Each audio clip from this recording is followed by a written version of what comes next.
केलेलं आहे आणि वेगवेगळ्या माध्यमांमध्ये किंवा वेगवेगळ्या लोकांनी ज्या शंका उपस्थित केलेल्या त्या शंका त्यांनी त्या ठिकाणी पुन्हा उपस्थित केल्या। पहिल्यांदा तर अजितदादा पवार हे आपले महाराष्ट्राचे लाडके आणि अतिशय वरिष्ठ अशा प्रकारचं नेतृत्व होतं, त्यामुळे त्यांच्या अपघाताची पूर्ण सखोल आणि नीट चौकशी झाली पाहिजे, ही मागणी काही चुकीची नाही। पहिल्यांदा ही मागणी मी स्वतः केली होती। आपल्याला कल्पना असेल तर मी केंद्र सरकारला पत्र लिहून या अपघाताची योग्य प्रकारे चौकशी करावी असं सांगितलं होतं। त्याच्यावर केंद्रीय नागरी उड्डाण मंत्र्यांनी विशेष चौकशी गठीत करून त्या संदर्भातलं पत्र देखील मला पाठवलेलं आहे। आता ही सगळी चौकशी चाललेली आहे। मुळातच मला एक गोष्ट अशी वाटते की या संदर्भात जी काही चौकशी चालली आहे ती पूर्ण न होता आपण जर तर्कवितर्क केले तर त्यातनं लोकांच्या मनामध्ये वेगवेगळे कन्फ्युजन्स तयार होतात।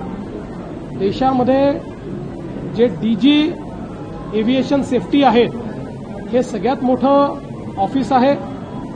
देशात आजपर्यंत झालेल्या सगळ्या अपघातांमध्ये त्यांनीच इन्व्हेस्टिगेशन केलेलं आहे।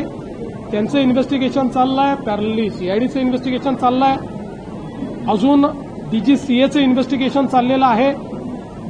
ब्लॅक बॉक्स जो आहे तो पूर्णपणे सापडलेला आहे। जे काही रिअर पार्ट्स असतात ते देखील सापडलेले आहेत। जे कम्युनिकेशन पायलट आणि एटीसीमध्ये होतं ते कम्युनिकेशन देखील त्या ठिकाणी डिजिटाईज असतं, त्यामुळे सगळ्या गोष्टी मला असं वाटतं की त्या ठिकाणी आहेत। तिथले जे काही नमुने आहेत ते त्यांनी नेलेले आहेत, त्याचा देखील जो काही फॉरेन्सिक आणि बाकी ऑडिट करावं लागतं ते चाललेलं आहे। अशा परिस्थितीमध्ये मला असं वाटतं की ही जी चौकशी आहे ती चौकशी आपण पूर्ण होऊ दिली पाहिजे।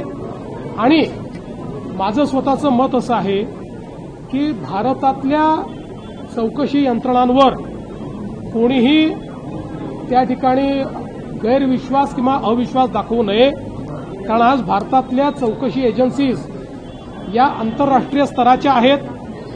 अनेक छोट्या देशांमध्ये आपल्याकडनं चौकशीकरता लोक बोलवले जातात। मला असं वाटतं की ठीक आहे, भावनेच्या भरात कदाचित ते असं बोलले असतील, पण साधारणपणे आपल्या देशातल्या एजन्सीजवर आपण कधी अविश्वास अशा पद्धतीनं दाखवत नाही। याही ठिकाणी दाखवण्याचं कारण नाही। आपल्या सर्वांचेच ते लाडके नेते होते, प्रत्येकालाच असं वाटतंय की त्यांच्या या अपघाताचं सगळं सत्य बाहेर आलं पाहिजे। ते सत्य निश्चितपणे बाहेर येईल हा मला विश्वास आहे। या संदर्भात त्यांचे जर काही मुद्दे असतील तर ते त्यांनी डीजी सेफ्टीकडे पाठवून दिले पाहिजेत आणि त्या संदर्भात डीजी सेफ्टीने त्याही संदर्भातले जे काही शंका असतील त्या शंकांचं निरसन केलं पाहिजे।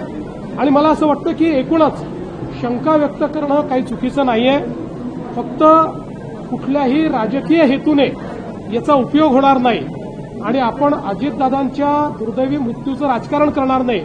याबाबत मात्र प्रत्येकाने मी कुठल्या व्यक्तीचं बोलत नाही, प्रत्येकाने याबद्दल जरा लक्ष दिलं पाहिजे। CEN न्यूज, देश प्रदेश की ताजा तरीन खबरों के लिए CEN न्यूज को सब्सक्राइब करें और रहें पल पल की खबर से हर पल बाखबर।